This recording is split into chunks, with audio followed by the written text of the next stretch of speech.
Father in heaven, we thank you for this opportunity that you've given us to be able to meet together and to discuss about the economy and also to study from your word. We pray, Lord, that your presence may be here with us. This I pray in Jesus' name, amen. We live in very interesting times.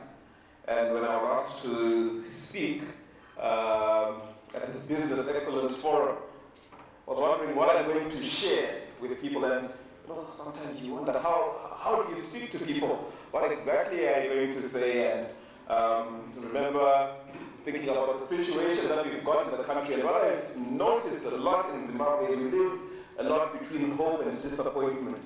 There's these moments of great expectation, which are quickly followed up by great disappointment. Also reflecting on the elections that we had just a few months ago, and listening to a lot of the promises that have been coming, or that were coming through at the time. When you listen to politicians speaking during election time, you almost say, you know what, whoever wins, I'm sure the economy is going to be okay, judging by their promises. And I thought, okay, what do I share with people? And there's different ways that the Spirit works with people. Sometimes you can randomly open the Bible, and there's a verse that quickly jumps out at you, so I did that. And one verse quickly jumped out. And what you say to people who are expecting so many promises and they're not thinking, okay, these promises are going to come true. So I was told, go to the book of Hebrews. Then look at Hebrews 11, verse 13. Says, these all died, not having received the promises. And that's the thought that came to my mind, that, well, some of the things that were promised, maybe you'll get to your deathbed before receiving all the promises. The book of Hebrews has some hope that it gives to the people of God. Many a times we are waiting for Zimbabwe to get better, looking for a better Zimbabwe. I don't know if Zimbabwe is going to get better or not. Maybe our economists know better. But what I do know is that God has promised us a better country. And then when we read the book of Hebrews, it tells us of many people who came before us whose desire was for a better country. I'd like to read verse 16 of Hebrews 11. It says, but now there is a desire for a better country, a heavenly country. Therefore God is not ashamed to be their God. The book of Hebrews is simply giving us one central message, that anything that you think you'll find on earth, Jesus has ultimately better. So if somebody is wondering, where is God in all this? Has God forgotten Zimbabwe? I want you to know God has not forgotten Zimbabwe. But God has a better country in mind, a country whose builder and maker is God. The Bible tells us that we've got a true and solid hope in a country which God is going to give us. This country will be so rich that we're going to walk on streets of gold. This country will be so grand that it will have Jasper walls. This country is so great that there will be no more death, no more pain, and no more tears. So if we've got something to hope for, it's a better country which God is giving us. May God bless you abundantly. A round of applause, ladies and gentlemen, for that beautiful devotion, which obviously continues to extend hope eternal, hope that will cover us for eternity. Dr. Edward Kwanda, it's your time for the health talk.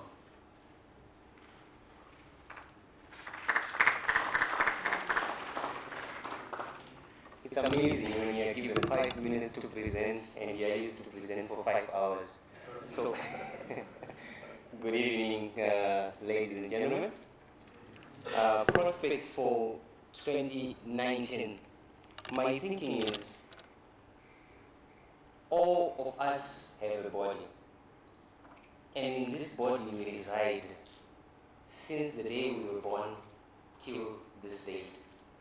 Unfortunately, we do not have a garage where they repair and rebuild the whole body when it goes into a mess. And the best garage that they only have on this side of the earth is called a grave. So what I'm thinking is, follow me closely as I would want us to look at things that are very crucial as we get into 2019 and prepare these bodies for a healthy and wellness type of life. The question that I ask is, I would like to extend that to the professor, and maybe he can give us a quick answer. Would you mind putting some lemon juice into your car? Well, that's a hard question. I think at the moment I still have hope that we will be able to get the fuel in there. So the best bet we have, ladies and gentlemen, is making sure that the car is filled with the right fuel.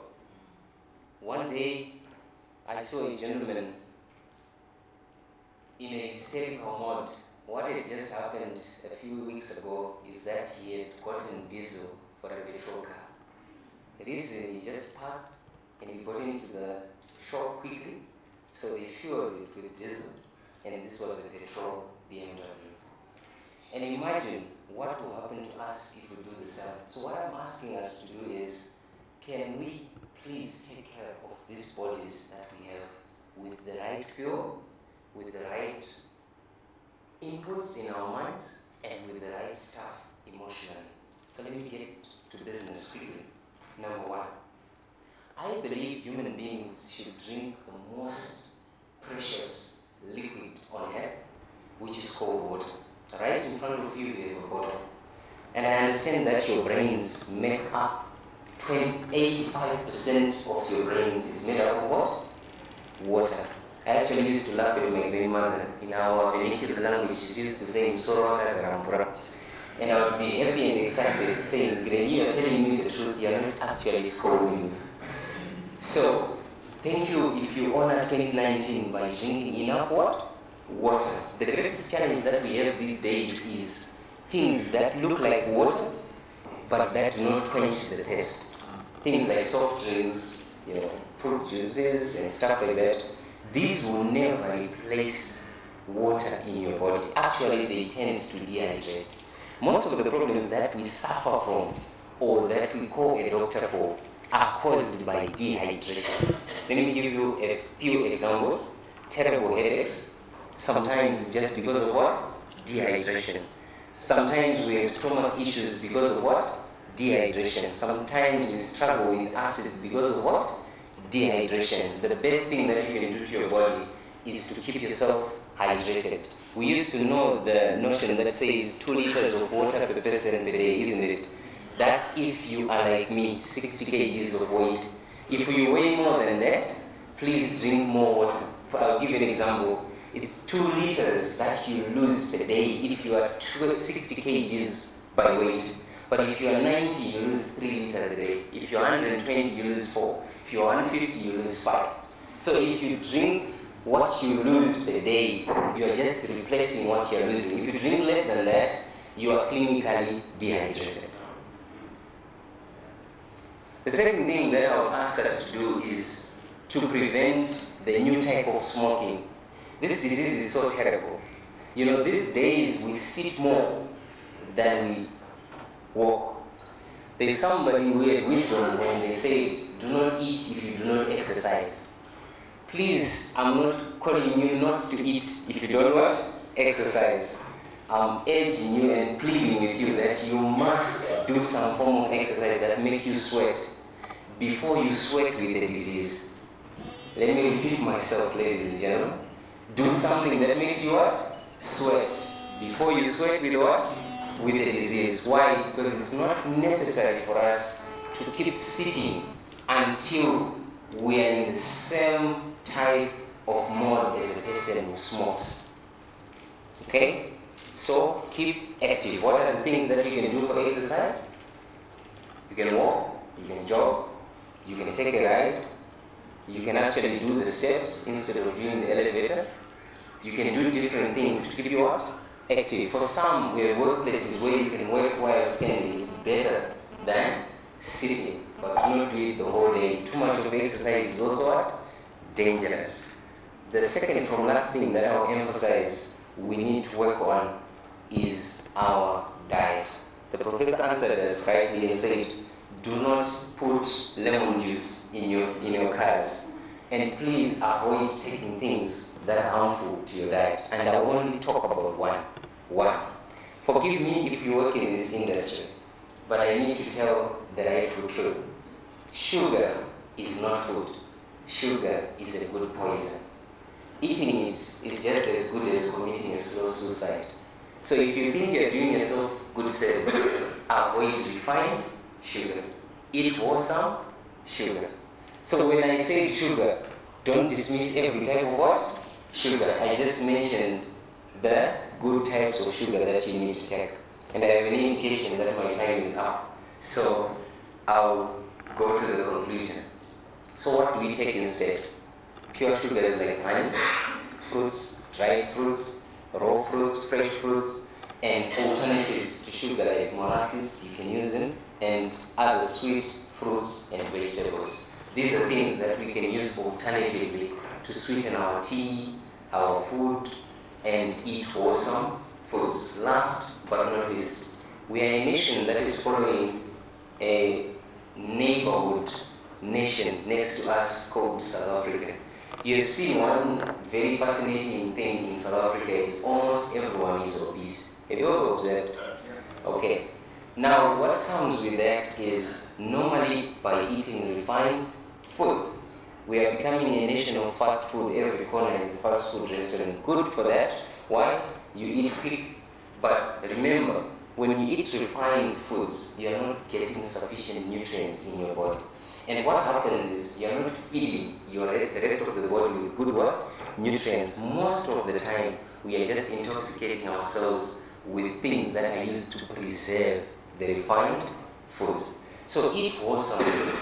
You know, Zimbabwe is a nation that is blessed by abundance of organic foods. We don't even need to label our avocados because 90% of the time they are organically grown in the world. Right? We don't need to label our mangoes organically grown because most of the time they just picked from wherever, from our grandmother's trees, and they come to Harare to be sold.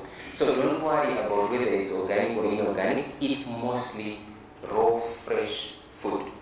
In a conclusion, exercise, drink lots of water, eat healthfully, and make sure you avoid the refined sugar, killing so many. I encourage you for 2019 to make sure you take care of the body, because like what one professor said, you only live in it once and for the rest of your life.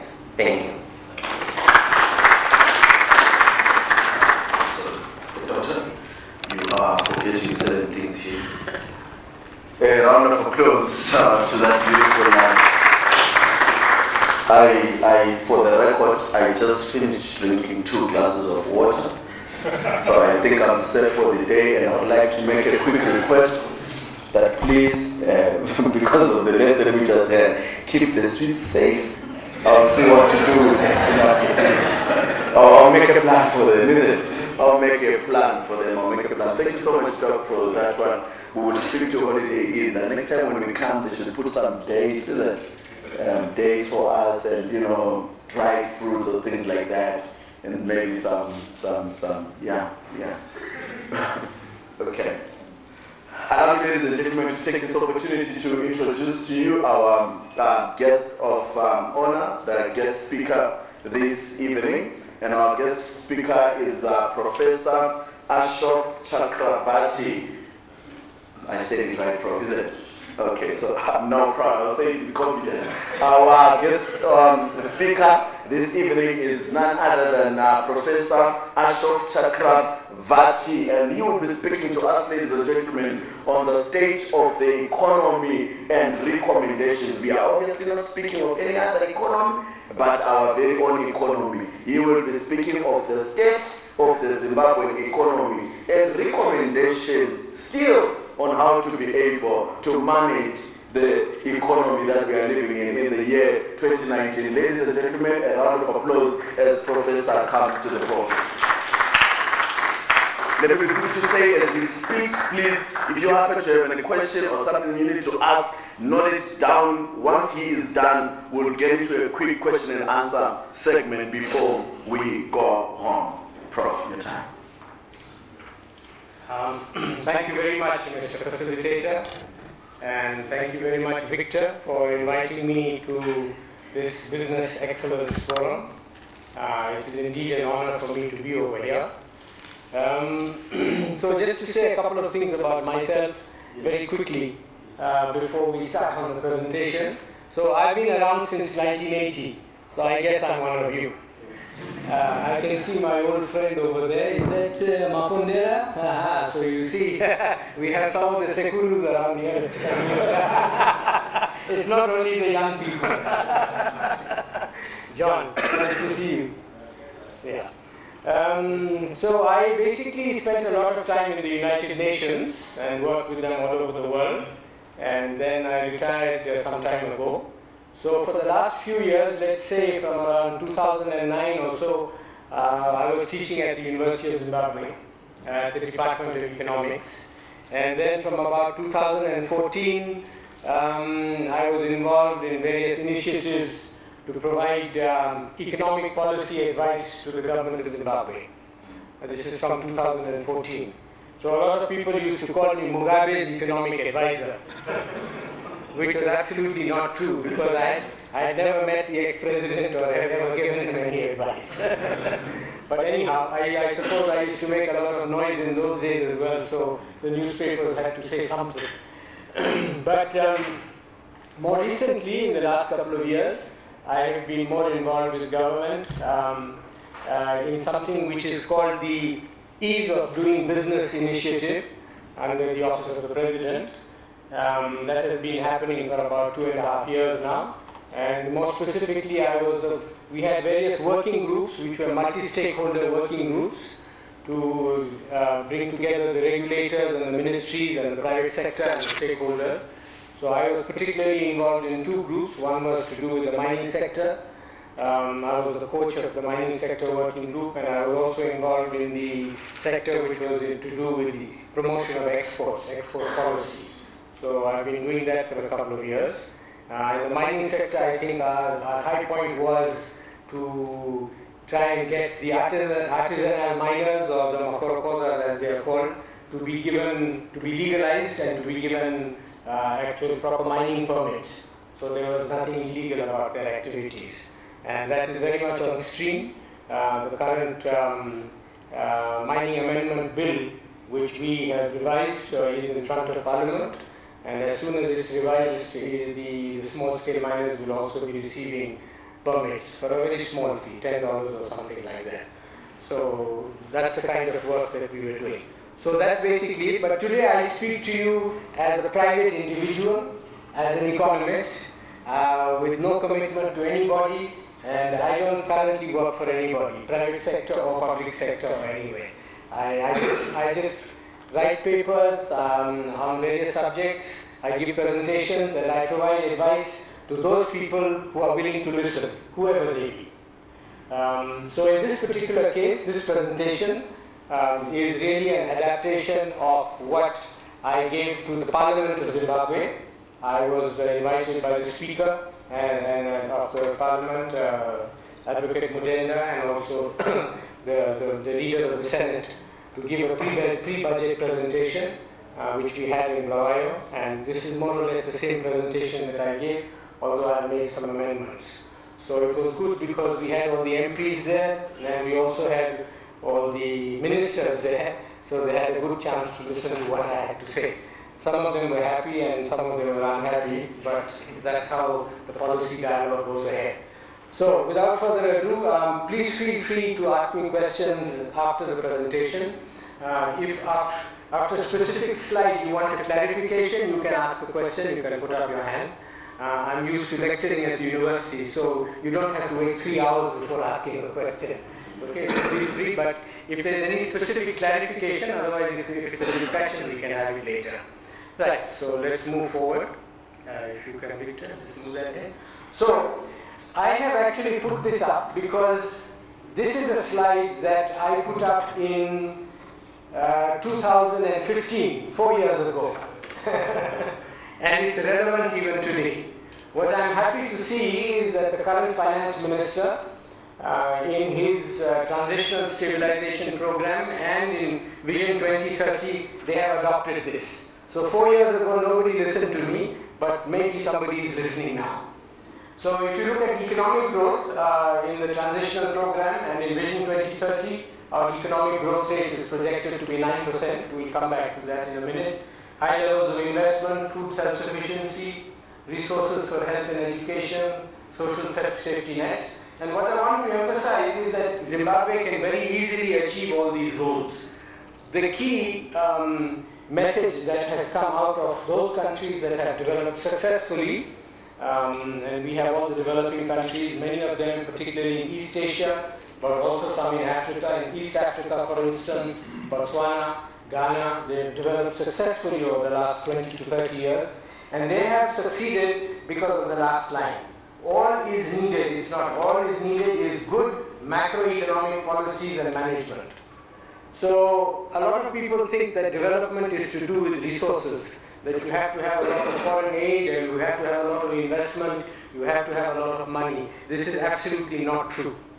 It's not my opinion. This is the experience, 50 years of experience of successful development. You have to have good policies. You have good policies, the resources automatically come. They are generated, and I'll talk a little bit more about that later. They are generated from within the economy. If you have bad policies, the resources disappear. So if we have good policies, we can easily do achieve our objectives. Right. So let me talk a little bit now. Let me come to today, and then we'll talk about how we have got over here. So there are two fundamental problems which are holding back the economy of Zimbabwe. And if these problems are not dealt with, then there really is no point talking about anything else, because we will not be able to deal with any of our other problems if we don't deal with these two problems. And what is important to note is, as the chair said, you know, we've come to today with very high expectations. And that's true, we have very high expectations. But we cannot forget that there has been almost 20 or 25 years of mismanagement. Let's be very frank about that. 20 to 25 years of mismanagement. We dug ourselves into an extremely deep hole. And we might have high expectations, but to come out of that hole is going to take some time, and it's going to take some very serious policy interventions. It cannot happen in a day. The reason why I'm optimistic, I mean, I've been working with government as an advisory capacity for some time. I used to say things, most people didn't listen. The difference now is, and that's the reason why I'm optimistic, is that previously we were digging ourselves deeper and deeper into the hole. We were going down. The difference now is that at least we've turned around and we are looking up. We're looking up, and we can see the sky, and we're still in the hole, but at least we're looking up and not down. That's the difference. Okay? So at least we've made the right move, we've changed the direction, and maybe over time we will gradually come out of that hole. So that's the difference between now and what was happening. That's why I think it's important. I'm quite happy that the present government calls itself the Second Republic. Why the Second Republic? Why not the same? So many countries have a change of government, you just continue. But I think that's the difference between the First Republic and the Second Republic, is in this First Republic, at least in the last 20 years or so, there was a lot of mismanagement, we were going downwards, and we'll go to that in the numbers. In the Second Republic, I am hopeful because we've changed direction, and the jury is still out, but I'm hopeful that we have changed direction, we are likely to go in the right direction. Okay? So, the two key problems that we are facing today, number one is fiscal. We have excessive government expenditure leading to unsustainable budget deficits. So what does this mean? This is essentially that the government of Zimbabwe, since the last 4 or 5 years, has spending more money than they have. And they spend money which they did not have. And that results in a deficit, and we'll talk about the impact of that deficit just now. And when that happens, when you have a structural deficit, it's like a tap.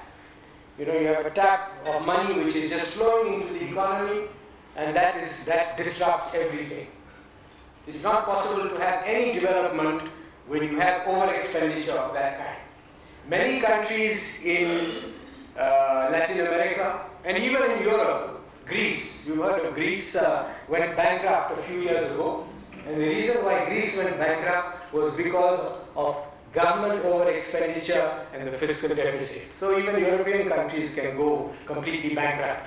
There's nothing exceptional about that.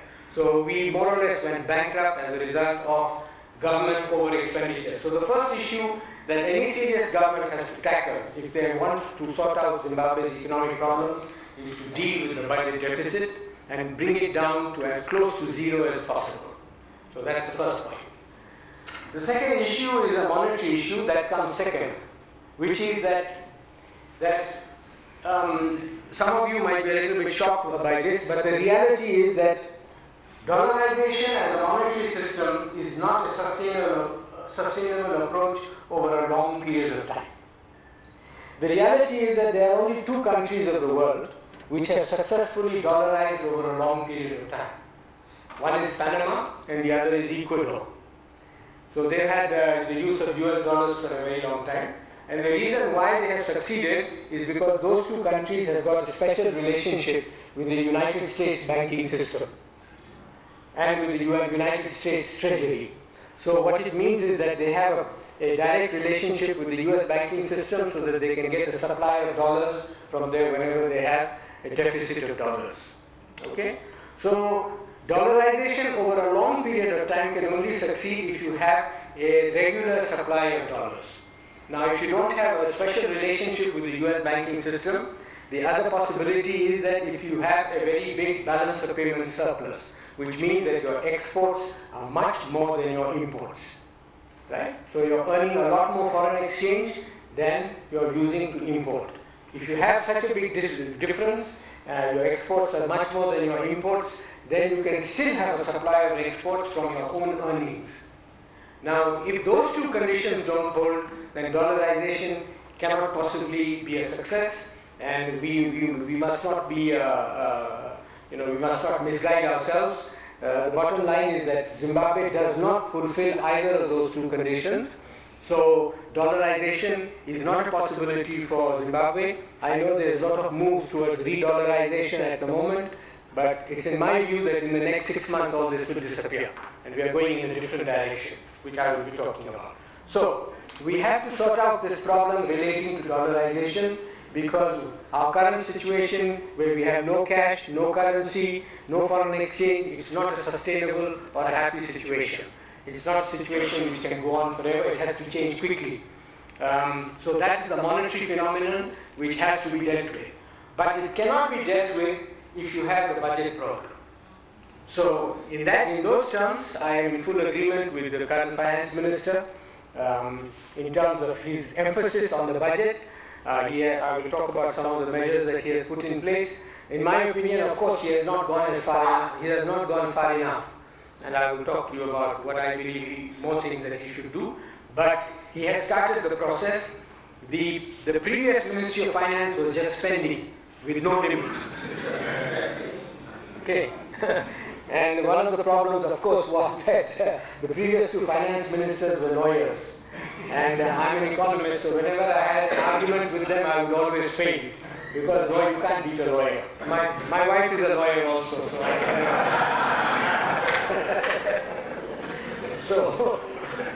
So at least with Ntuli, he's an economist, so I can have a decent argument with him. And he may disagree with me, but at least we can have a proper argument. So I think that's the difference. Right, so these are the two issues which have to be dealt with. Once these are dealt with, then you can talk about industrialization, agriculture, food security, all the other issues, health, education, everything. All those can be dealt with. You don't deal with these, you can't deal with anything else. So I'm only going to focus on these two issues so that you have a clear focus. And my discussion with policymakers, whatever I have spoken to Parliament or previous presentations I have given to other fora, is only on these two issues, because they are number one and number two. And if they are dealt with, then we are in a position to deal with all the other issues which are of concern to all of us. Right. So let's look at the fiscal deficit. And these are the facts. But please note, I only use facts, statistics which are from the government of Zimbabwe. I don't use any other statistics. These are either Ministry of Finance or Reserve Bank. I will be using Reserve Bank statistics. Okay, so you can be rest assured that none of these figures are manufactured from somewhere. Right. So the first reform that we need is controlling deficits and generating investable surpluses. So excessive government expenditure leading to uncontrolled deficits. And so to give you an idea, I'll just come up over here, 16, 17, 18, that's the size, 1.4 billion, 2.5 billion, 2.3 billion. So the total in 3 years, from 2016 to 2018, we had total deficits adding up to $6.2 billion deficits. Now let's be very clear what this means. You need to understand the mechanism. Once you understand the mechanism, you will realize what a problem this is. So I'm the Ministry of Finance, okay? And now I have to pay civil servants. And I have no money. Well, I have some money, I have revenue from taxation, but it's not enough, right? So let's say that I need $1 million and I've only got $500,000. So what do? I go to the Reserve Bank and I say, I need an overdraft. So what does your Reserve Bank do? They have a ledger. Yeah? Many of you are accountants over here. So in that ledger, they will put overdraft $1 million. It's just a line entry. That's all it is. Please, let's be very clear. And this is accepted. Even the governor of the Reserve Bank will tell you the same thing today. I'm not telling you anything. Maybe he hasn't explained it very clearly, but I'm trying to explain it to you as clearly as possible. Okay? There is no disagreement about this anywhere in government about what I'm saying. Everybody accepts it. It's a line entry in a book. That's all it is. So there are $6.2 billion worth of line entries. Enjoy. Then what happens? The Treasury, having got this, I'm trying to simplify it. It's actually Treasury bills and other things, but I'm trying to make it as simple as possible. It's the same thing. Now, the Ministry of Finance has got $1 million in its overdraft, well, $6.2 billion. Okay? Then, you are all civil servants, including me. We are paid our salaries by electronic transfer into our RTGS accounts. So where is the money? Is there any money? Money? These are all, it's just a book entry and electronic transfers. So there have been $6.2 billion of electronic transfers into the banking system in the last 3 years. This is pure electronic creation, there's nothing to back it. That's why some people come and say there's been a very big heist. The money has been taken away. So when I reply to them, I say, look, there might have been a heist in Marangi, I don't know. Those are real diamonds, maybe somebody put it in a safe or in a box and took it away. It's possible. Our ex-president says that $15 million disappeared. It's possible. You can steal diamonds. But here there's no theft because there was never any money in the first place. Okay? So let's be clear. So this is the source of all our problems. Now this $6.2 billion has gone into has been paid to us as suppliers to the government, as employees to government, whatever it is. And the result is that today we have $10 billion in RTGS balances in all our deposit accounts. Out of that, almost $6.5 billion or even $7 billion has been electronically created. It's nothing. Absolutely nothing. There's no US dollars to back it, there's nothing to back it. You know, it would be nice if there was some kwacha to back it or something, but there's nothing to back it. That's the reality. Okay? So this is the source of our problems. We have $10 billion today in your deposit accounts and my deposit accounts and the deposit accounts of the civil servants and the army and the police. And most of it is an electronic creation, and that's where the problem with our whole economy comes. Because it has no backing, it has nothing to back it, it has just created a huge bubble. And the question is how to deal with it. Because today, if I have 10,000 out of that 6.2 or 6.5 billion, maybe 10 or 20,000 is mine, I see it as my savings. And I don't want that savings to disappear. Because it disappeared one time during hyperinflation. So we don't want it to happen again. So this is the problem which is facing the current government. What to do? with this. It's not such a straightforward issue, because me as an economist, to me also, I don't think there's any other country in the world which historically had to face this situation. So we're not quite sure really how to deal with this. But I have a solution, but it's something that people have to talk about.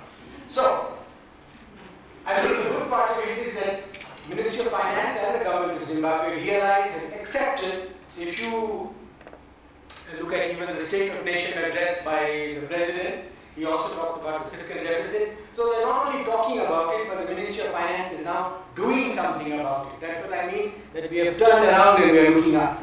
So he has come out with the 2019 budget with a deficit of 1.6 billion, which in my opinion is much too high. And I would still encourage him to take more measures to control expenditure, to reduce that deficit as far as possible to zero. 1.6 billion is better than this, but it's still not good. But anyway, at least he's conscious of it and he's trying to do things, and he has put in place a number of measures which I will go into in a minute. So the point is that the government of Zimbabwe, and in particular the Ministry of Finance and the Minister of Finance, are aware of this issue. They are conscious that it is the number one albatross and problem of the Zimbabwe economy, and they are trying to deal with it. In my opinion, they are not dealing with it enough. They should deal with it more. But at least they are beginning to deal with it. Whereas in the past we were not trying to deal with it, we were going in the opposite direction. We were getting more and more of those line entries and transferring more and more RTGS balances. Okay? So that's a very important first step. We can go to the next slide. Right. So what is the impact of the deficit? High government expenditure and deficits are the biggest single cause of our structural problems. The deficit results in printing of electronic money, i.e. RTGS balances in the bank account without any real US dollars or anything to back it. And this leads to all our problems. Firstly, it leads to inflationary pressure.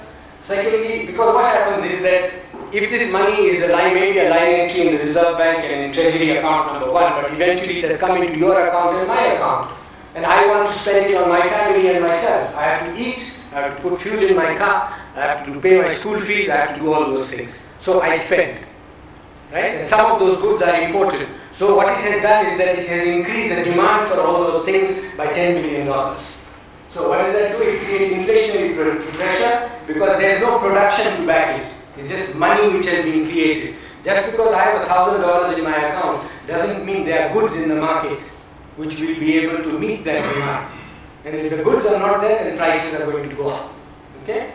Inflationary pressure, then it increases import demand, because if I get money in my bank account, I have my car, I want fuel in that car. And if I want fuel in that car, then obviously that fuel has to be imported. So as we all know, that the amount of fuel being imported into Zimbabwe has increased significantly in the last couple of years. So the reason behind it is the structural fiscal deficit, which was pumping money into the economy. Then it increases pressure on cash and liquidity needs. That's another problem. And the last but not least, in terms of the banking system, is that I made it very simple in terms of the overdraft. Actually, it's not only the overdraft, but the government finances it by issuing treasury bills. That's what treasury bills do. Okay, so it's not just an overdraft. And those treasury bills are then given to the banking system or sold to the banking system. To, for instance, CBZ has over $1 billion of treasury bills on their books. So what it means is that then treasury, the CBZ, if it's got $1 billion worth of treasury bills, is not very interested in lending to young entrepreneurs or young businesses. Why should they? They've got treasury bills, they're getting 7% from the government, and they're happy. So they don't want to lend to somebody because the loan may not be repaid, they have to go through all the processes of judging an application. It's too much of a hassle.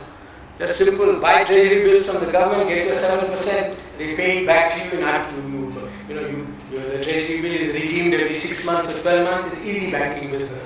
So that's one of the main reasons why. Sorry. Close to the port for the mic class team. Okay, my apologies. I'll stay right here. So that's one of the main reasons why the private sector and particularly business are being starved of credit. It's again the RTGS balances. Not the RTGS balances, the deficit. Right. Okay, so the first thing that needs to be done is fiscal reform. Now, he has put together, as I said, a number of measures. The finance minister, I'll go through them very quickly, and then we'll talk about some of these things. So, some of the things that he has put in place is firstly to do with parastatals, and you need to understand that Zimbabwe has got 114 parastatals with about $15 billion of capital, and most of the parastatals are loss-making. So they've been a pressure on the budget, and they haven't really contributed anything to the fiscus or to the economy. All they're doing is maintaining big administrative structures with high salaries for their management and all that. So that's a complete waste of time. So in my opinion, and I've been always quite aggressive about this, a bit extreme, I would say my recommendation has been sell all the parastatals, all 114 to them. But anyhow, but the point is that the government has now taken this very seriously, and they've got a program for disposal, privatization, joint ventures, liquidation, everything of state-owned enterprises. And in fact, the timetable has come out. There are 11 major parastatals, which include TEL1, NET1, and many others, which are going to go towards joint ventures. Many others are going to be closed down, which have got no hope for resuscitation, and others will be sold to private enterprise. IDC, you might have heard of IDC, Industrial Development Corporation. It's got about 44 subsidiary companies. All those 44 subsidiary companies are going to be privatized in one way or another. So all this is happening now. There was a lot of talk about it before, but there's no more talk. This is already happening. This is on the block. They have put all these institutions, the accountants have been hired to value them. Expressions of interest are coming in from all kinds of parties. So this privatization is going to happen. And that's going to help to reduce the fiscal deficit, because previously what happened was that if you had a parastatal making a loss, they would just go back to the Ministry of Finance and say, we have no money, and then the Ministry of Finance would give them money. And that would add to the expenditure of government. So that is stopped. Okay? There are no more subventions for parastatals, that Ministry of Finance has said. Then there are various other things that he has brought into place. One was previously government would spend, and then they would just print treasury bills or get an overdraft from the Reserve Bank. So the Minister of Finance has clearly said so in the budget that this has stopped. This is not going to happen. Treasury bills will only be printed where there is a deficit from within the budget. Not is that you go and do a program and then there's money that you need and then you go and print treasury bills. It's not going to happen. Okay? So this is not happening. Then there are a lot of other things that he has brought about. There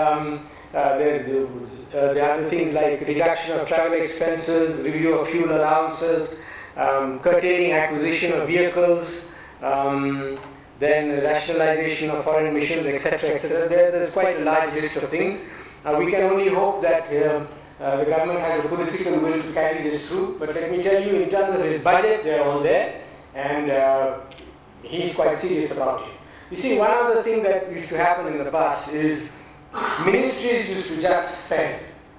So I am in the Ministry of Health or Education or whatever. Whether I had the money in my budget or not, I would just spend it. And then I would go to the Ministry of Finance and say, I've spent this money, I bought some vehicles, and I bought some notebooks or whatever it is you have to pay the suppliers. That has stopped. If they're unbudgeted expenditure, the ministry goes to the Ministry of Finance, they're going to be told, my friend, go home. That's your problem. You're not giving me 1 cent. You sort out your problem with your suppliers. So this is a major stoppage on over-expenditure by government institutions. I'm just trying to give you all these details to show that there is a difference from the past. They're very serious about it. Okay? So this is very important that this is happening. Now to me, all this is still going to result in a deficit, projected deficit of $1.6 billion in 2019, and as an economist I can't support that, that's too high. Therefore I would say that these expenditure control measures should be much more severe. To give you one example, the Minister of Finance has said that we should curtail the acquisition of vehicles. So I don't agree with that. I think the government has got enough vehicles. he should have actually said there's going to be a moratorium on purchase of new vehicles for 12 months. That would have been a more solid measure. No more vehicles to be purchased, at least for 12 months. And I will still argue for that, and I hope all of you will also argue for that. So those are some of the additional things that need to be done, which is more firmly to control expenditure. Okay? So the point I'm trying to make is that the main problem that was facing the Zimbabwe economy of very high government expenditure resulting in a money tap. You see, previously, under the previous Reserve Bank, Dr. Gono was financing it through printing money. And the bills went up to trillions of dollars and all that. So that was the money that was being used to finance government. So that was stopped when we dollarized, but they started using electronic money to do the same thing. Okay? So that has to stop. And it is stopping. I think that's the important thing. Right, so with, there are various other things. A lot of the Reserve Bank, for instance, is supposed to be another example. In most countries, the Reserve Bank is a monetary institution which deals with currency, money, monetary policy, and interest rates. It's not supposed to be an institution which goes around supporting various parts of industry or even the mining sector. That can be done by the government, but it's not supposed to be the Reserve Bank. There can be specific schemes for them. It should be controlled by the Ministry of Finance, and it must be within the budget. So the Minister of Finance has clearly said no more quasi-fiscal activities by the Reserve Bank. No more. So paragraph 137 of the budget strategy paper, and it's also in the budget. So there's a lot that's happening on that front, and I'm very hopeful that the fiscal deficit will be brought under control, which doesn't solve our problem of the 10 billion, but we'll come to that in a minute. So we can go to the next slide. Right.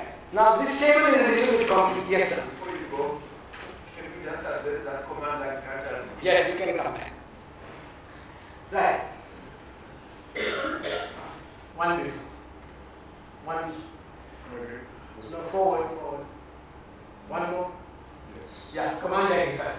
So, the two major reasons why there was a big fiscal deficit last year.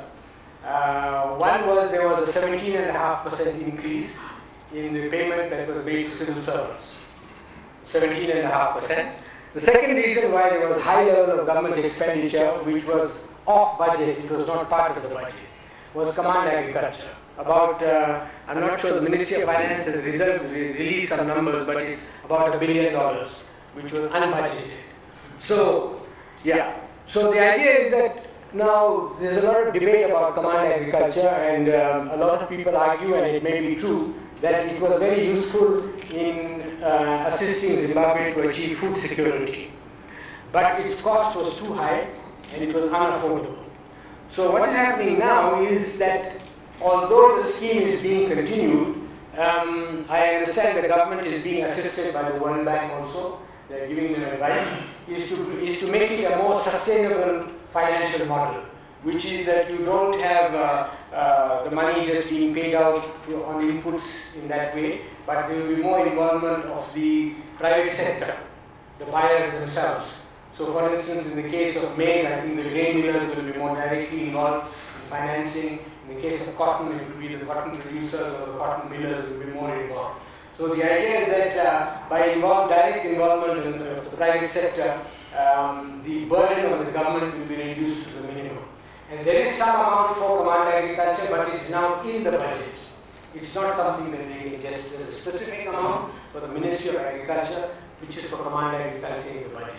So the idea will be reduced, and it will also be made into a more sustainable model, which is going to be done in conjunction with the private sector. Now there is still the other issue of the prices, but that will also have to be dealt with, because millers obviously will not buy it at 390 maize, whereas the international landed price is maybe 250 or 260. So that issue will have to be dealt with, but that is not as serious as the old model in which $500–600 million were being given out in inputs, and then the recovery was not there, and then the government would have to pay for it. So that whole model is being looked at and certainly going to be changed in the forthcoming crop season. Yeah. So it's going to be much more a market-oriented model rather than what it was. So the 2% might go Sorry? The 2%. I'll come back to 2%. Oh, okay, 2% tax. All right, you want to discuss it now. Okay, let me give you the logic of the 2% tax. I know we are all upset about it. But from an economic point of view, it is this. You see, Zimbabwe's economy over the years has become informalized. Right? So the informal sector, I think the World Bank did a study and they found of many countries in Africa, and they found that Zimbabwe's informal sector is one of the largest in Africa. It's around 50 or 55% of the economy.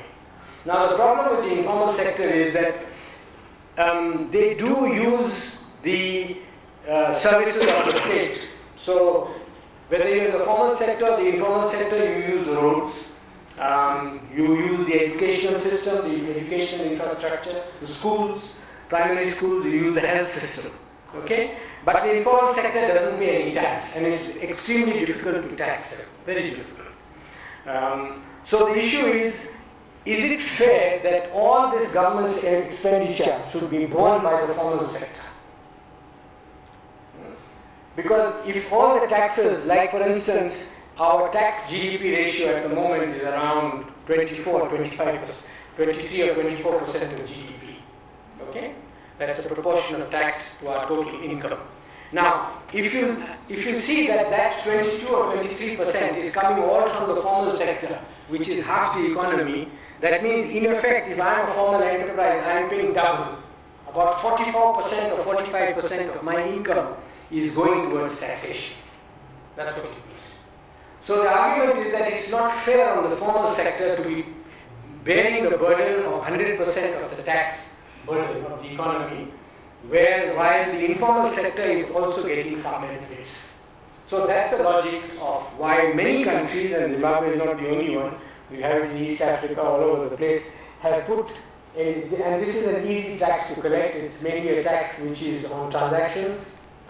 Unfortunately, it falls on all of us in the formal sector as well, but its primary focus is the informal sector. Now, if you look at the way that the minister has put it, subsequent to that, he has come out with a very long list of exemptions. And those exemptions are mainly to do with the formal sector. So, for instance, transactions to do with wage payments, company paying wages, they don't pay the 2%. Interbank transfers, they don't pay the 2%. Payments for, I don't know, foreign exchange and all that, they don't pay. So there's a long list, I haven't looked at the full list, but there's a very long list of exemptions from the 2%.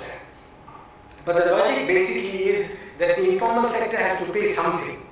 And this is the easiest way for any government to, rather than having some taxation system where Zimbabwe is going out and trying to, fight the informal sector, going to Magaba, for instance, or out into villages, which is not possible. So that's the logic of the whole process. I know it created a lot of disruption, but many countries are doing it. Yes? How effective is it? Because if you look, the informal sector is the one distributing in cash, and 2% tax is not affecting cash transactions. Because if you go to the informal sector, they'll say to you, I want to do cash. And when people start trading, they actually trading in cash. So, in my view, that though that strategy was meant to help or maybe to affect the informal sector, I actually believe it's not. To affect the formal sector more than it is the informal or the dealing cash. You may be right, I'm not sure, but the only analysis that I have seen on this point was done by somebody for the Zimbabwe Council of Churches about 3 weeks ago. Before the budget, I attended the session that they had, and somebody made a presentation on the way that the 2% tax was falling on different people. And I think you can get that presentation from them. It was done by Zepalu for them. Yeah? And in that, they actually showed that, at least that particular study showed that most of the tax is going to fall on the people who are transacting small amounts of money through various internet platforms or through mobile banking.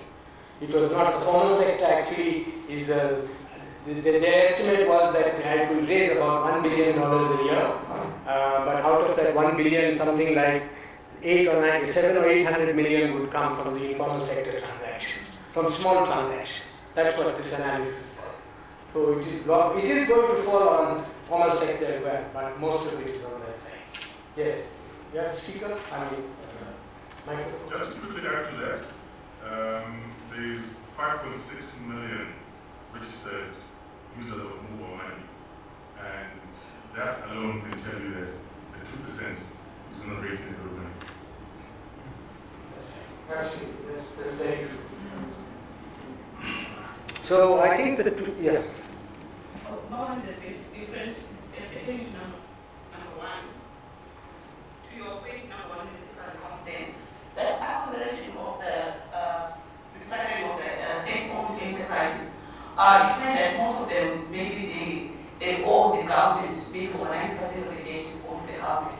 Is the government willing to write off that debt or take some debt, something of some sort, to then entice those that are really becoming investors? Because already I said they used to share it in the private sectors. No, that's a very good question. Actually, if you start looking at the state enterprises closely, they are not as badly off as that, as all that. Many of them do have debt, but a lot of them, although they are not making profits, their debt structures are not very serious. And there is still a lot of commercial value in them. It's just that if you take companies like Telecel or Net1, I mean, look at Econet, what a valuable company it is. And these companies can have the same value as that. It's just a question of being managed properly in the right way. So restructuring and partial privatization or joint ventures, I think, will release value in a lot of them. If you look at a lot of the companies under the IDC, Industrial Development Corporation, you know, we have got one of the largest phosphate mines in the African region, Doroa. And that whole thing is being grossly mismanaged. It has never made money. But there are many people in the private sector who know that if they can get that complex in the company, they will be able to turn around and it can be a very profitable enterprise. So there's a lot of asset value in all these companies. It's just that because of mismanagement and the old patronage-based system, they were all making losses and they were a burden on the fiscus. So I think that a lot of, I think he has put in an estimate of about $350 or $400 million in the budget, which will be raised by the sale of investments in many of these companies. So there are investors coming and they are coming. I know for a fact that there's a lot of interest, both within from domestic investors in Zimbabwe. So I'll give you an example. You see, if you take a lot of the asset managers, the pension houses, they don't want to keep the money in cash because the value of cash is going down. They would rather invest in some of these things. So a lot of the domestic asset management companies are looking at these things quite seriously, very seriously, and so are a lot of people from outside the country. So there is value there. There's quite a lot of value. Yeah. Next slide. Right. So this table, I don't know whether you want to. Are you in the mood for some statistics, or shall I skip it? Huh? You want me to go ahead? Okay. So this tells you why we are where we are. And I have been doing this analysis for the past 6 or 7 years. So that's what this is the reason why we have a cash crisis and a foreign exchange crisis. Okay, and it goes back to the fiscal deficit, but it shows you how it has resulted in that. So I will just talk about 2 lines. There is one line, sorry, my apologies. Yeah, so we have one line over there which is called total hard cash. Okay, that is the real amount of US dollars which existed in the banking system in Zimbabwe from the beginning. And I started in 2009 when we first dollarized. So when we first dollarized, we had $582 million in real US dollars cash in the banking system. There might have been more in pillow banking, in Kumusha and all that, but those are small amounts, okay? This is the main amount. Now, the total deposits is the line below. Unfortunately, the thing has been squeezed, but that's $1.6 billion. So our total deposits in the banking system in 2009 was $1.6 billion. So you had about $600 million in cash, $1.6 billion in deposits. The ratio between the two is 35%. That's that last line. Now, when you have a ratio of 35%, between cash and deposits, it's a very favorable ratio, and you are never going to have, your ATMs will always be full of cash, and you will never have a cash problem, you will never have a foreign exchange problem. The cutoff for ratio between cash and deposits for all developing countries is around 15%, around 14-15%. If the ratio of cash to deposits goes below 14 to 15%, then you start having a foreign exchange crisis, liquidity crisis, cash crisis. So, if you move along to the right, you will find that a lot of blame is given to the Zimbabwean government after 2013 or 14, but the GMU was also creating a lot of deposits. If you look at it, 1.6 billion, 2.4 billion, 3.3 billion, 4.4 billion, 2013, 4.7 billion. So by the time the GMU came to an end, there was $4.7 billion in the banking system, money. Now if you look at the real cash, it was still around 642 million, roughly speaking. So you have come down to 14% ratio. That is the ratio where you start having problems. So for me as an economist, I wrote a paper in ZNCC, I gave it to the ZNCC Congress in 2014, that's almost 5 years ago, in which I said Zimbabwe is heading for a liquidity and a cash crisis. Because I could see that 14% had arrived. Of course, nobody bothered to listen and said, there's plenty of money in the ATMs. But this is the trend. It's like a dam, you know. If you have a dam, the water gradually fills up and you think the dam is fine. The engineer keeps saying that this level is getting to a danger level. But for the common person, the dam is fine. When it gets to a certain point, it bursts. The engineer knows it a long time before. Okay? So that's what an economist does. We know a lot of things. We don't know a lot of things. And we might say a lot of wrong things, but something we do know. Because these are ratios that, by the way, this is Reserve Bank statistics. So, it comes directly out of their monthly statistics that they give. So in 2014, we were running into trouble. And then, of course, the previous finance ministry went crazy after 2014. And they went from 4.7 billion, but the June figure 9.1 billion over there on the right. But it's more closer to 10 billion. So the total deposits in the system came out to be 10 billion. And as you can see, 5%, 6%, 7%. That ratio of cash to total deposits is inadequate to be satisfactory from the point of view of foreign exchange or liquidity. Okay? So we knew about this liquidity crisis coming 5 years ago, that it was going to happen. Now, this problem needs to be solved. So there are only two ways of solving it. One is either you increase the amount of foreign exchange in the system, it can go up, or you have to reduce our RTGS deposits somehow, you have to go down. Okay? Both are a problem. We'll come to that. Now, the other thing that I want to point out also is that in the last column, I put bond notes. You see bond 387, so it's around $400 million the Reserve Bank has said, the bond notes in circulation. And that is roughly speaking about 60% of the cash in circulation now. So really we don't have many US dollars in the system anymore. We really don't have. We have about 270, 280 million dollars. The US dollars have all gone, whatever there was there. It was not the big heist of 15 billion, but a small heist that happened slowly over time. Okay, it flowed out of the system. And part of it was, I'm just joking about the heist, it wasn't really a heist. Initially also when we went to dollarization, and I had this argument with the Minister of Finance in those days, I think that we were allowed to, anybody could take out $100,000, I think in 2009, something like that. So there were lots of foreigners who were taking out $100,000. I mean, that's not a viable option. My recommendation was that there should have been exchange controls in 2009. We should have limited it to some normal level, like maybe 1,000 or 2,000, or give people for traveling, the allowance to go outside, but not just taking $100,000 like that. The famous case, the very famous case is that I think it's, I'm not 100% sure, but I think there was a bank, it was either Barclays Bank or one of the international banks. They had transferred $230 million from their branch here in Harare to one branch in Shanghai. $230 million, legally, 100% legal, nothing illegal. The reason why it came to light is because the US Federal Reserve, they watch all US dollar transactions because US dollars goes eventually through New York and they look at money laundering. And I think the bank in Zimbabwe, they could not explain what is this $230 million for. They couldn't explain. So it was just money laundering or whatever it is, the transfer. But from the point of view of the Zimbabwe banking laws, it was legal, whatever it was. So in that way, all this money went out. And it was just very unfortunate. But this is what was happening. So the bottom line today is, we can go into the history, is that we have very few dollars in the system. We have a lot of bond notes. So the idea that somehow we are going to re-dollarize is really dreaming a little bit. It's not going to happen. So let me give you my solutions.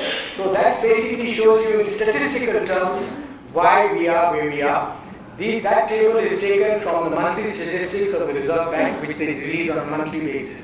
So you can follow the trend, and I think the latest one is July. That's why I didn't bother to update it. Maybe they're getting scared of their own statistics. Next slide. Right, so what do? Dollarization has not been successful in any developing country over a long period of time. Dollarization has resulted in Zimbabwe becoming, by the way, dollarization is very successful as a stabilization strategy. It was the right thing to do in 2009 to create stability. But you can't go on keeping it because over time the dollars go away and all these things happen. So we should have de-dollarized maybe in 2014 or 15 or randized, either going to the rand or the dollar is the same thing, they're foreign currencies. So we should have moved away from this idea into some other alternative. About 3 or 4 years ago we would have been okay, but no decision was taken. Now the problem is that we have a severe shortage of foreign currency, parallel market rates, and $10 billion in RTGS balances, your balances and my balances, of uncertain value. We don't know the value of these balances. Okay? And we'll come to that in a moment. So what is the solution? As far as an economist is concerned, the long-term solution is to introduce a local currency with monetary controls and a proper market-based exchange mechanism against the US dollar. However, in Zimbabwe, this is not possible because to introduce your local currency, you need certain preconditions. And even the governor of the Reserve Bank and the Minister of Finance have said so, that we need certain preconditions before we can introduce the local currency. Otherwise, there will be no confidence in that currency. So right now, we can't do it. Everybody agrees on that. So what do? We have a problem. What do we do? Right? Okay. So what is the interim solution? So again, the Minister of Finance, and I completely agree with this, I have been recommending this for some time. In para 64 of the Transitional Stabilization Program, he states that a liberalized foreign exchange market should be introduced. And so I have produced a hybrid solution which has been circulated to policymakers for their consideration, which is based on the Nigerian auction model, which I believe can help us to get over our current problems. Next slide, please. Right. So what is the idea? Okay, what is the essential problem that we are facing? Our essential problem is that we have $10 billion in RTGS and very little US dollars. Okay? So, if you speak to a Chicago economist, a free marketeer, he will say that's no problem at all. Who cares? You just free the exchange rate. Okay? You free the exchange rate and it will settle at the market rate, whatever it is. Right. This is what right-wing economists, conservative Chicago economists will say. Now what's the problem with that for us? We have $10 billion and let's say we have $500 million US dollars. So all of us are going to chase those $500 million US dollars. So the rate can go from 1 to 1, which it is supposed to be. We'll come into Zimbabwe in a minute. It can go to 100 to 1 also. It can. So if it goes to 100 to 1, what does that mean? That we have again lost for the second time around all our money. Right? So, do we want that? No. So it means that we cannot accept the orthodox economist's argument, that is to free it. Because if it goes to 100 to 1, let's say it even goes to 10 to 1, the exchange rate. We are an import-dependent economy. What will happen to the price of bread? $1.40 will become $15. So in local RTGS money, we will pay $15 for a loaf of bread. Then fuel will go up to whatever, $20 or $30 a litre. So that's not acceptable. We'll have high levels of inflation and we'll all be broke. You see? So we have a problem because we have that $10 billion, which is your money and my money. There's no foreign exchange behind it. So the orthodox solution, which is to let the market do what it does, is not a viable solution for all of us, either politically or socially. No politician can accept that. So that's why they are hesitating. Now you understand why they hesitate. Everyone keeps saying 1 to 1, 1 to 1, 1 to 1. You've got to say 1 to 1, because otherwise if you don't say 1 to 1, it might go to 10 to 1. Then you are in big trouble. Okay? So you understand their problem, so you have some sympathy with them now. What they are thinking, what to do. There is no easy solution. Okay. So my solution is a halfway house, which is the 1 to 1 doesn't work. Yeah? And free market also doesn't work. Eventually, we do have to go in the direction of the free market, but we can do it as a process. That's what the Nigerians did. They started 3 years ago, and it's a very good system. So the way to do it is like this. Roughly speaking, we have about $5.5 or $6 billion in earnings, foreign exchange earnings per year. That includes everything: tobacco, gold, diaspora remittances. That's real cash. Okay? This is real foreign exchange cash on an annual basis. Now, we have done a calculation that roughly speaking, there are about 10 or 11 commodities which are necessary, what we can call essential commodities, which we use on a daily basis and which are necessary for price stability. And we can identify them. It's basically fuel, it's power, it's the durum wheat for the bread, it's cooking oil, it's pharmaceuticals. So items like that, there are about 10 or 11 items, which generally speaking, the government can also have some kind of administrative influence on the prices, because they can't change the pump prices without discussing with the government. You can't change the price of a loaf of bread without discussing with the Ministry of Industry. Okay, so where there is some control. So those 10 or 11 items, our import bill is roughly speaking $2.5 billion a year. $2.5 billion, that's about half. So I think my friend from the gold mining sector is not going to like my proposal, but maybe you will like it. Let me finish this. Okay, so my proposal is this. We need $2.5 billion from exporters to finance essential imports and keep price stability. Okay? So if we get all exporters to surrender 50% of their foreign exchange at 1 to 1 to the Reserve Bank, right? We can generate that $2.5 billion.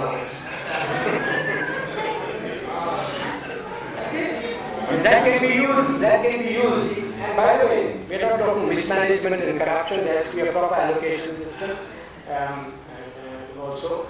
But the point is that that $2.5 billion is enough to maintain the price of essential commodities in Zimbabwe and to maintain the value of our savings. Because fuel will remain the same, bread will remain the same, meal will remain the same, cooking oil will remain the same. That's the important thing. Now the other $3 billion, which is what the Nigerians have done very successfully, and maybe he will like it, is they have set up a liberalized foreign exchange market. It's an open interbank market. He can sell his money to anybody at any rate, but on that market. So if he's banking with Stanbic, he can say, I made $100,000 this month, I want to sell it. But it's not for the manager of Stanbic to deal some Shamari deal somewhere or the other. No, not like that. It's put on a transparent platform. So all that $3 billion is offered on an electronic platform, like the stock exchange, very similar to the stock exchange. And then people who want that foreign exchange, they bid for it. A daily rate is fixed and it is cleared. And you can sell it for anything. Now, in my opinion, if you have that kind of liberalized foreign exchange market, which they don't have at the moment, and I'm strongly recommending that it should be done early next year, my opinion is that actually the rate will fall. Because currently what is happening? Currently there are small trades happening on 4th Street or across the border or quietly here and there. It's small amounts of money which are influencing the rates that you see on Zimbabwe or wherever you see. You know, this 3.5, 3.8, 4. They're small amounts of money, maybe 100,000 here, a million there, whatever it is. I'm talking about a market, foreign exchange market with $3 billion on it, earned by them. and the tobacco people and everybody else. So it's 50-50. The balance, you sell it at any rate. Now, this is the system which is called the Nigerian Investors and Exporters Window. It started 3 years ago. It has been extremely successful, and in Nigeria there is no parallel market anymore. Because anybody wants foreign exchange, they just go to this window through the bank, they bid and they get their money. No problem at all. So my suspicion is actually it will be better for exporters because they can openly sell their foreign exchange at an official daily rate with no restrictions, and they can do whatever they want with the local currency or RTGS balances that they have generated. There are no questions at all. It's a formal, open, legal system. Okay? So my recommendation is that this is interim. It's a process. That's what the Nigerians also did. So over time what will happen is as our earnings of foreign exchange increase, more and more people will start bidding on that market, and then you can get rid of this one-to-one in the next year or two. You won't need it at all. Okay, so that's the idea. So it is possible to have some interim measures which will lead towards a more proper foreign exchange trading market, which does not have all the distortions that we have today. I think that the budget has taken a very small step in this direction. You may not have seen it, but the Minister of Finance has proposed that there will be a new foreign exchange allocation committee in the Reserve Bank. And the idea is that previously it was just officials of the Reserve Bank who used to allocate foreign exchange. This is not good. It's discretionary. You have a more broad-based committee which has officials of the Reserve Bank, but also has people from the outside, representatives of industry, representative of banks, maybe academics. It will be a more open system for foreign exchange allocation. He has already proposed it. I'm sure they're looking at setting up such a committee. And this allocation committee can gradually dissolve in the next 3, 4, 5 months into a platform like I'm talking about, an interbank platform. Because what is the problem? The problem is that foreign exchange today, there are 2 authorities that deal with it. About 1/3 of the foreign exchange is dealt with by the Reserve Bank. They allocate it. So we get rid of that and we have this allocation committee, which is more broad-based. And 2/3 of the foreign exchange is being handled by the banks, but it's discretionary. It's up to the bank who to give it to, up to the bank manager who to give it to, up to the CEO who to give it to. We don't want that. We want to have a transparent market, an interbank electronic market like a stock exchange, where you put your money on that platform and it is bought and sold openly. You don't need any favors from anybody at an open market rate, which is established on a daily basis. So that's my recommendation, that we should go the Nigerian way, and I think that we will go a long way in terms of solving our foreign exchange problems and also the exchange rate issue, because this kind of liberalization which happens step by step will not result in that orthodox economic devaluation. It will never go to 10-1 or 100-1 because it's a controlled system. Okay, so these are some of the proposals which have been put forward to policymakers, and I have also given it to the International Monetary Fund. So we shall see what happens going forward. Sorry, before you go on. Yes. Would that mean we'll be trading in bonds? Yes. So we are not getting rid of the bonds. Actually, to be honest with you, John, the bond is not the real problem. The real problem is RTGS. The total amount of bond in circulation is only 500 million. Yeah. The problem is that, but we have RTGS balances of 10 billion. That's where, if you are using through our swipe cards, etc. So that's where the pressure of demand is. So we have to have some mechanism so that RTGS, they have already accepted that US dollar and RTGS are separate, because they have created the separate Nostro FCA for US dollars and then the RTGS FCA. So the government has already accepted that RTGS, FCA and US dollars are different. Only they are saying 1-to-1 exchange rate because there is a fear that it can go to 10 or 100-to-1, as I'm saying. But if you come out with some sort of interim system like this, which has some checks and balances, we will never get to such rates as even 5 or 10. The rate will be contained between 2, 3, 4 in that sort of level, and it will be official. But yes, RTGS is local currency. I've been saying that for some time. The question is, how to maintain the value of RTGS, and I think that by having some mechanism like this, we can actually preserve the value of the RTGS. So what are the benefits of this system? Next slide, please. It's a transparent system which eliminates discretion and corruption. Okay. What's very important is proper price discovery. Our problem today is, think of me, supposing I'm a pharmaceutical distributor and I'm importing some drugs from Italy or whatever it is, and I've imported $1 worth of drugs. How do I price that? Because for me to continue my business, I have to replace my stock, right? So what do I do now with this $1 worth of drugs?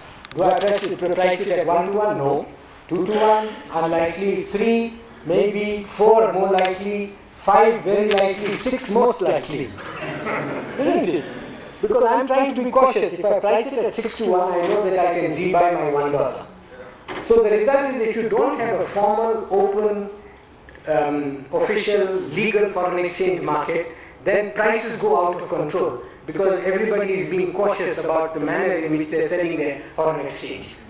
That's the problem. So a lot of our problems with our price inflation today, I'm arguing, is the fault of not having an open, free foreign exchange market. If you have a proper foreign exchange market, then everybody can see if it's 3.5 over there, you can price your good $1 times 3.5, it must sell at 3.5, finished. And we know how to price it. And you have no fear, because you can go to that platform and buy your US dollar for 3.5. But right now we don't know at what rate we'll buy it. So in my opinion, the inflation that is happening is because we don't have a liberalized foreign exchange market where people can openly buy and sell foreign exchange. We need that. Proper pricing of foreign exchange will reduce prices and inflation, and as in the case of Nigeria, convergence of rates of foreign exchange availability increases over time, and it also creates a basis for the introduction of a local currency at a future date. Because supposing we maintain rates of 2.5 or 3 for 2 or 3 years, you will have confidence that RTGS, you can change the name to anything you like, but that's your local currency, it has an exchange rate with the US dollar, you can just change and bring in an official currency instead of RTGS. It makes it easier to bring in a local currency once people have got a confidence in the exchange rate. Okay? And I won't go into Zimbabwe, but we leave them out for now. Okay, right. Now there are some. This is a very long presentation which I gave to Parliament. I won't go into it, but there are a lot of complementary measures which need to support. These are the two main things that need to be addressed: fiscal deficit, which the Ministry of Finance is beginning to do, but we have to go much further. Monetary reform, they are thinking about it. It can't be done at the same time. So my opinion is, let's be a bit patient. I would expect that a lot of these monetary measures and resolving the current problems that we are having, also with fuel and everything else, should happen in the first quarter of next year. There is no reason why we cannot go in the direction of some monetary and currency reform before March. This is my opinion. And I think that we all have to dialogue with the authorities or put pressure wherever we can to make this happen, because this is feasible.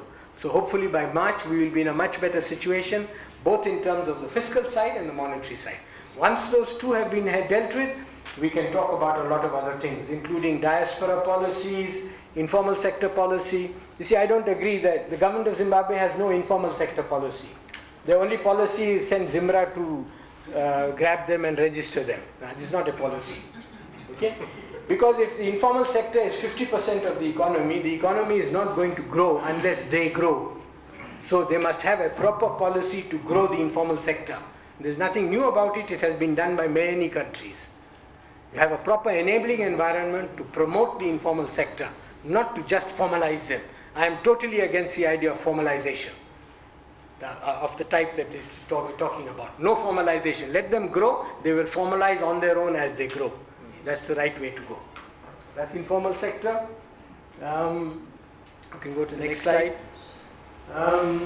Industrialization is very important, and I'm glad to tell you that the government of Zimbabwe is finally beginning to think seriously about industrialization. And this is my last slide. There are so many other things that we can talk about. One of the biggest problems with industrialization of Zimbabwe in the past was that You know, we inherited our industrial structure from the colonial days. Yeah, it was from the Rhodesian times that we had these industries. So the policy of the government all these years has been how to keep those industries going and protect them. That's all. There has been no consideration of what is the long-term benefit of Zimbabwe, what industries can we potentially have. To give you one example, what is the I'm going to ask you, what is the biggest resource, in your opinion, that we have in Zimbabwe today? Biggest resource? Huh? Minerals. He said minerals. Victor said mineral. Any other view? Intellectual capital. Land. Intellectual capital. International capital. Intellectual capital. I don't agree with all of you. Our biggest resource is our human resource. Isn't that true?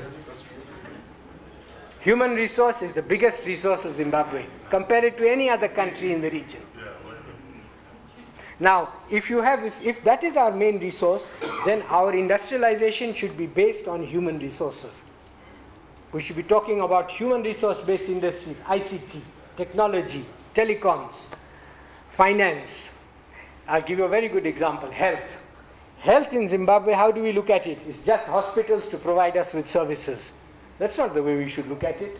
Health should be a health industry, which is an industry, which is an industrial hub for the whole of sub-Saharan Africa. Why not? We've got the doctors, we've got the nurses, we've got the human resources, but we don't have a policy to develop the health sector as an industrial center of excellence for the rest of Africa. So if you want to industrialize, I'm just giving you one example, this is the kind of new thinking that we need to have about industrialization of Zimbabwe. And what I'm glad to say is that finally the Ministry of Industry and the authorities have started to think in this direction. That's the good news. It's just a beginning. They are forgetting about, before the old idea was, well, if you have willow whale, how do we keep willow whale going? That's it. So if you have sable, how do you keep sable going? But that idea has now gone. They're trying to look at 10 to 12 or up to 15 value chains which are important and have potential for Zimbabwe, including human resources. And then those value chains are going to be identified, and the idea is that those value chains will be given full incentives by the government, whether it's tax holidays or all kinds of support to make them happen. So that is the new approach towards industrialization which is now being considered by the government, and I'm glad to say that I'm also part of that committee. So I'm very hopeful that going forward we will have a different view of industrialization and new industries will be able to come up going forward. So that's just to give you an idea of some of the policies and thinking that is happening going forward. But central fiscal deficit, monetary measures. That will sort us out so that we are happy at home, we get enough fuel, we have cash, and we have a bit of foreign exchange. Then we can start dealing with all these issues.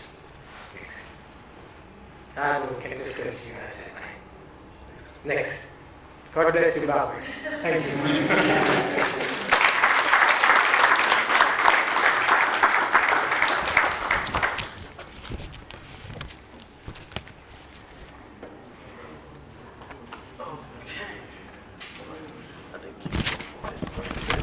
Some questions.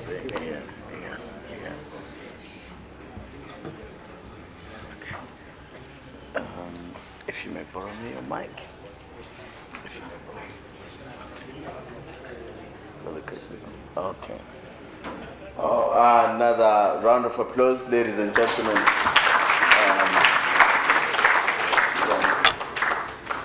Yeah. The prof knows his stuff, eh?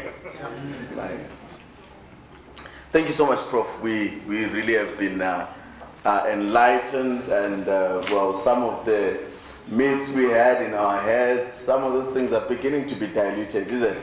One way or the other, and I'm quite sure we also hope God will indeed bless Zimbabwe. Definitely, that has always been my prayer too, and I'm quite sure it's going to happen sometime soon. We will take this time to get some questions, and myself and the Prof will respond to this question. Yeah. Anyway, we'll we'll take this time to get to respond to questions that you might have. So allow me to try and do it in an orderly manner. I'll give numbers, and then soon after that, I'll give numbers, and people will ask their questions per adventure. Maybe some might be, we say 1, 2, 3, then they ask the questions, and he responds, and then we proceed from there. So may I give you numbers, and then we start from there. He is already holding the mic over there, so I'll say 1, 2, 3, 4. Anyone else? So for our first round, we have those 4 questions. So you'll ask your questions, and then the prof will respond. Okay. Good evening, Prof. I have 2 questions. The first one is, how does a government strike a balance, or how best can a balance be struck when considering cutting expenditure and considering also the provision of social services? You were also talking about a liberalized market for foreign currency. I remember during the Gono era that was tried, and maybe if you can explain on what were the weaknesses and how can we reinforce all those weaknesses as a way forward. Those would be my questions.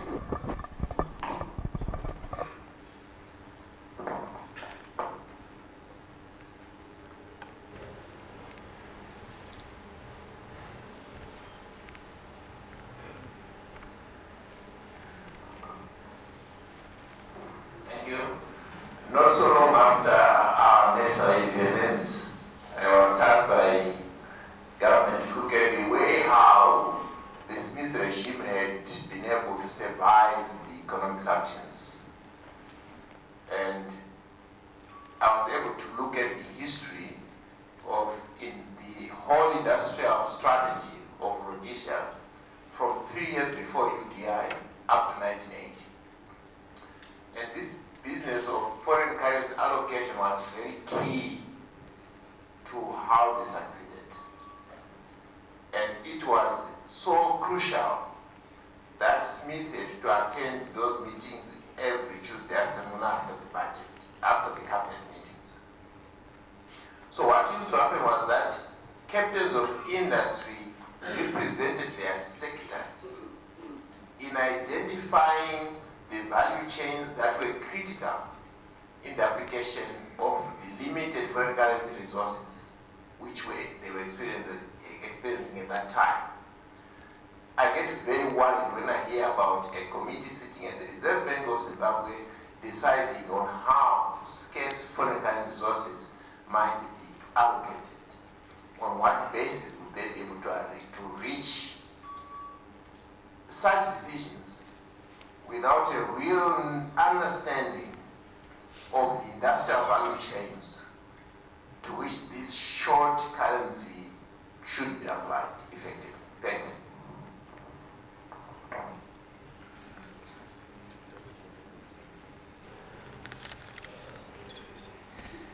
Okay, I think the first person asked the first part of my question, but when he was talking about weaknesses, one of the weaknesses on that other liberalized foreign exchange window that we had was corruption. So I think I want to know how the government is going to work on corruption. And how did, because Nigeria is also one of the countries that have corruption, so how did they deal with it when they came up with their forex window?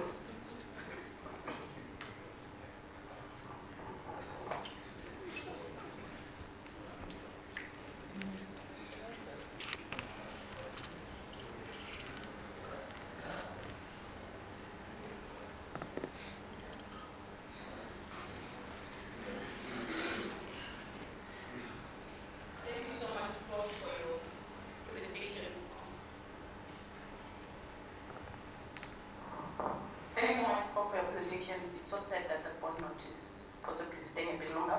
But I want to find out from you appear like you've got so much influence and you interact with the people around the country. How much of your recommendations have been embraced by those people? And an ordinary citizen like me, I'm looking at next year January school fees. What are the time frames that you're looking at in terms of things just getting back to normal? Because right now we are really firefighting with the influence that we have heard, the discussion that we have. Are these things being adopted, or are they just going to just run down the drain like that? Thank you.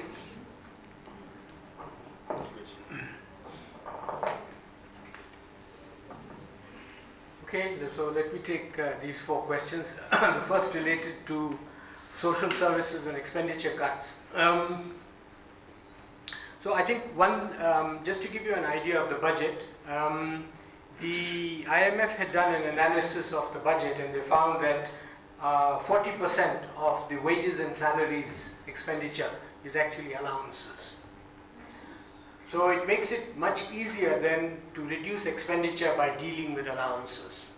That's the first part of it. And that's exactly what the Minister of Finance is currently trying to do. Now, he has made some effort, and I think one has to go forward in this. Social services currently, health and expenditure, the allocations are really quite poor at the moment. And they don't even come up to the levels which are recommended by SADC.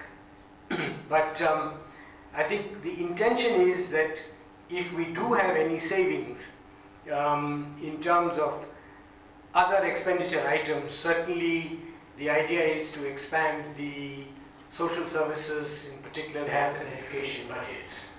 Going forward, it seems to me that the best way to do it is in the next budget, 2020, will be to ring-fence some of these expenditures. And I don't think there's any effort to try and cut expenditures in these areas. Most of the expenditure cuts are happening in terms, as I said, of direct government expenses on vehicles, allowances, fuel, etc., etc. So the intention is to try and gradually build up the allocation to the social services. That's definitely is the idea.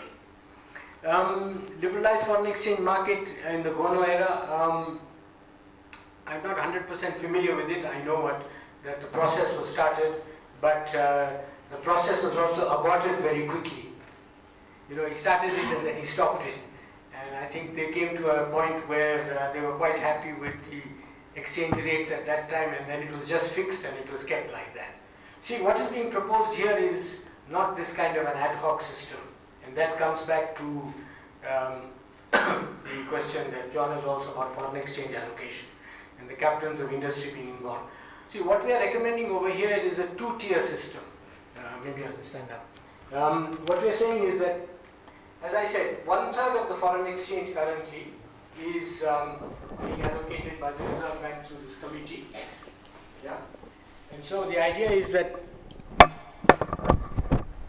that 1/3 will continue to be allocated through some committee which is more broad-based and which also needs to have an input from various sectors of the economy. But they are going to focus on 8 or 9 or 10 essential commodities.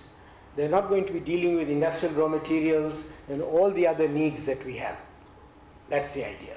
So it's very easy, like fuel, we know that there are 4 or 5 suppliers. Pharmaceuticals, there are only 4 wholesalers in Zimbabwe. So it's very easy to manage that kind of allocation to small groups of people. The balance of the 65% or 2/3 of the foreign exchange is where the problem is. That is currently with the banking system, but it's not being allocated properly. It is discretionary. There may be a lot of corruption over there. What we want to have is an open mechanism. Now, if you look at the stock market, that's how it functions. They have an open platform. The agents over there, the people who sit on the exchange, they are instructed by people who are selling. And then the other side, they are also instructed by people who are buying.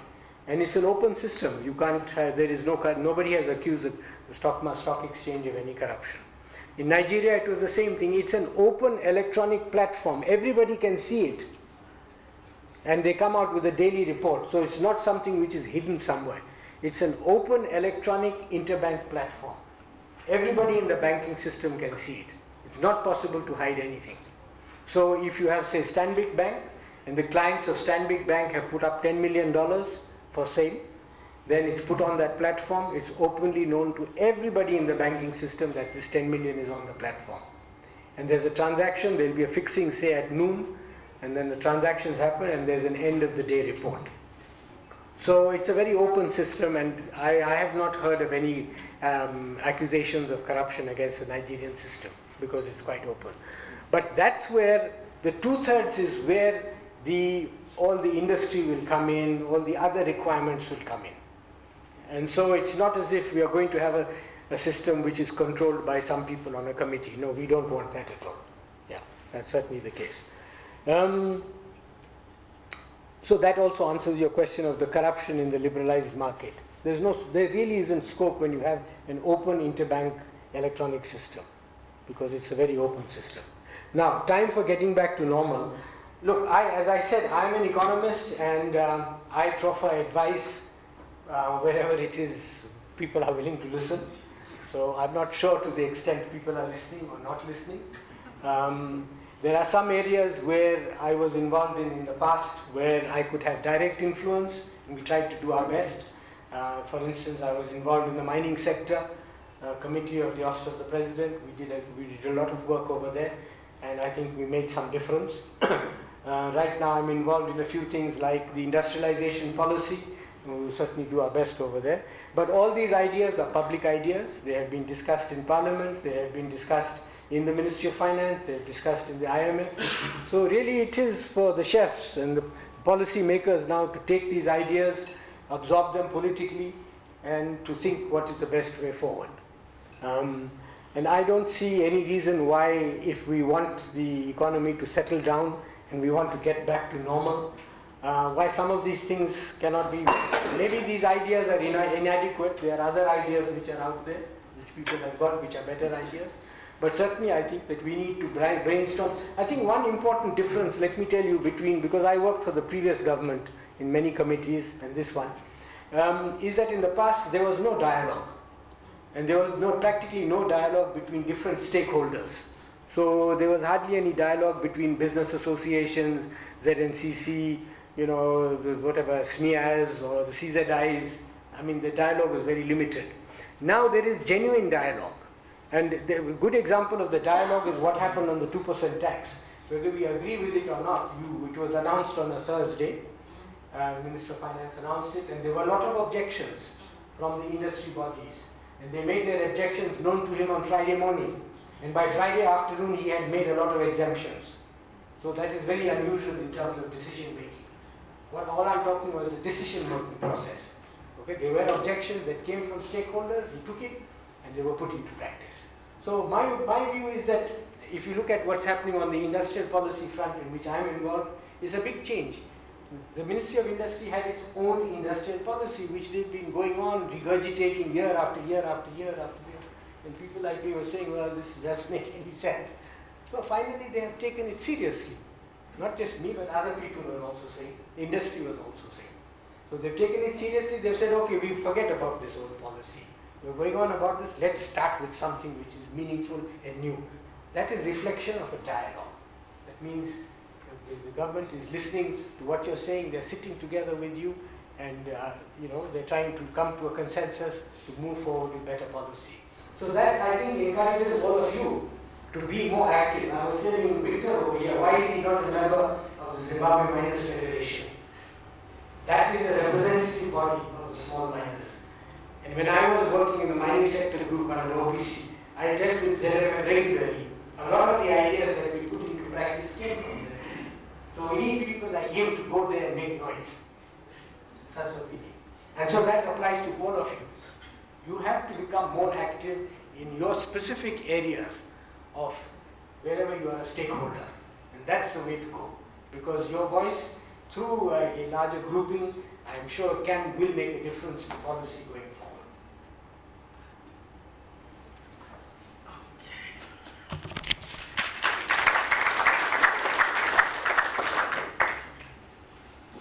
All right, thank you so much. Ladies and gentlemen, I think our time is up and we are past by already 8 minutes.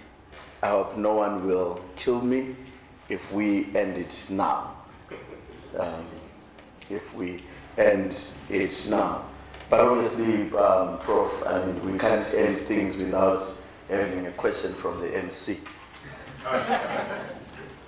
Yeah. Like, you know, everything else is going up.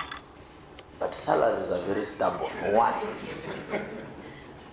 Why are salaries stubborn? No, I was just thinking to myself, you know, everything is just going up, up and up. I'm just saying this in case, you know, some of our bosses are listening here, and also on your behalf, that, you know, why can't salaries also be hit by inflation and rise just like anything else? Ladies and gentlemen, we want to thank Professor Ashok for this beautiful presentation that he has given unto us. May I call upon the Prof and Mrs. to also come to the front. We just have a little token to hand over to the two of you, and as they walk to the front, and maybe just somewhere here, we just want to show people we are kind. If you could just come to the front here, and I'll also call upon Mrs. S. Tagure to also come up to the front with the little token that we have. Please.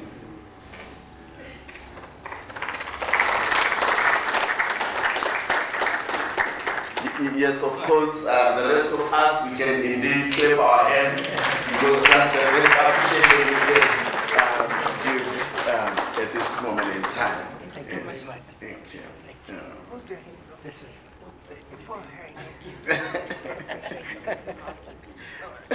All right, thank you so much, Prof. Thank you so much. Thank you so much for the work that you've done for us. I would love to believe that there are some eats outside. Is it? Oh, okay, yes. So before you go, please make sure you indulge yourself in the few eats that are there outside. If you don't eat them, I don't know who will. I'm quite sure the chair next to you is a bit empty, so that means you can even have an extra portion over there. May God bless you, and may God help you to have a better 2019. The MC is also allowed to pray, so allow me to pray for you guys before we go. We are praying. Dear Heavenly Father, we want to thank you for this opportunity that you have given unto us. We are grateful, Father, for the things that you have allowed us to hear today. We continually pray for our country. We continue to pray, Father, for the leadership. And we're grateful, Father, for the bits and pieces that they have begun to do. It is our prayer that may you encourage them to do even more. I want to pray, Father, for each individual who is here, who is under this currently pressuring economy, that may you prove to them, O God, that you are a God who is not bound by economies. You are a God who lives and excels and needs nobody else to ensure that we are able to live. Bless us now as we will journey back home, and we be able to travel safely. For in Jesus Christ's name we will always pray. Amen. May God bless you and have a pleasant night. I've also prayed for the food.